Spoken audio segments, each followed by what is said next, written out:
Hello viewers and welcome to our next video on training techniques. Are you enrolled in the no pain, no gain system of education? According to recent studies, taking it easy will help you get fitter faster. Does that sound good to you?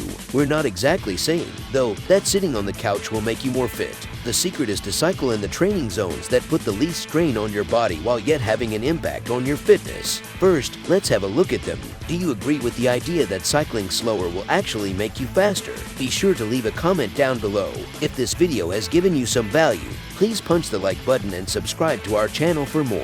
What are training zones? Training zones are varying degrees of effort created to increase your fitness. You may not be aware of this, but Zone 1, the easiest level, is where you should be spending the most of your bike time rather than Zone 3. How are the training zones defined? Zone 1, this is your endurance zone, ranging from roughly 78 to 80% of your maximum heart rate. In this zone, you can practice using proper technique, increasing your endurance, and using fats and carbohydrates more wisely as fuel. Up to 80% of your time should be spent here. Zone 2. This is where the speed is relatively fast and lactate is produced from increased carbohydrate utilization, but it is not fast enough to cause rapid tiredness. This heart rate range, which is between 79 and 89% of your maximum, aids athletes in pacing themselves, converting lactate, and moving more quickly. Here, you should aim for about 10–12% of your weekly workouts. Zone 3, at 89 to 90% of your maximal heart rate, you are in the high-intensity lactate buildup zone. This hurts because it requires maximum effort. It offers a maximum stimulus that mimics or is competitive or faster than competitive pace. Only 10% of your training time should be spent here.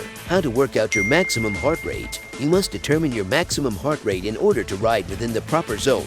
Time trial effort varies from rider to rider, but for a 10-mile time trial, an 85 minutes 88% or a 25-miler, it should be around 88 minutes 91% of your maximal heart rate.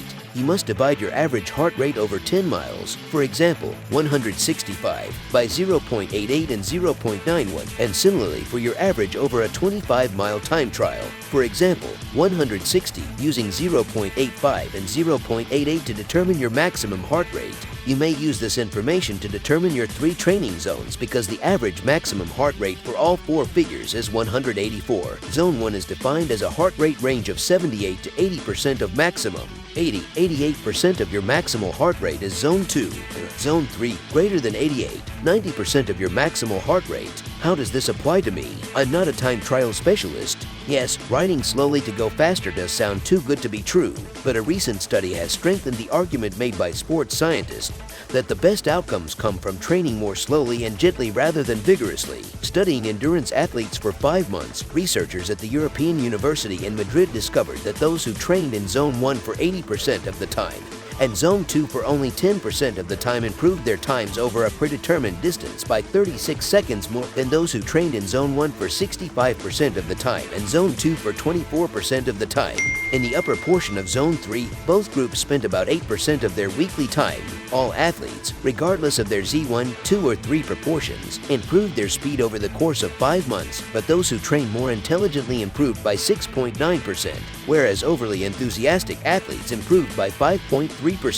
Wouldn't it be nice to advance 1.6% faster while using less time wasting work sessions? Why excessive high-intensity miles should be avoided? The researchers of this study believe that their results completely refute the notion of junk miles, which holds that engaging in a lot of low-intensity exercise is essentially a waste of time. Alternatively, it can be too much of the harsher stuff, which is to be avoided. The researchers concluded that their findings indicate that an older concept of junk miles applies not to comparatively low-intensity exercise, but to training at a moderately high intensity. It makes sense because training that is only moderately difficult makes it difficult to recuperate, but not difficult enough to promote additional adaptation. Of course, the research does not mean that lazing around will make you Mark Cavendish. You will occasionally still need to push yourself way outside of your comfort zone, so you can't say goodbye to sprints and hill reps just yet. Be sure to spend enough time in Zone 1 in between the harder sessions if you're serious about raising your time trial best or setting a sporting personal record. Now all you have to do is establish your comfort level while wearing a heart rate monitor. There you have it.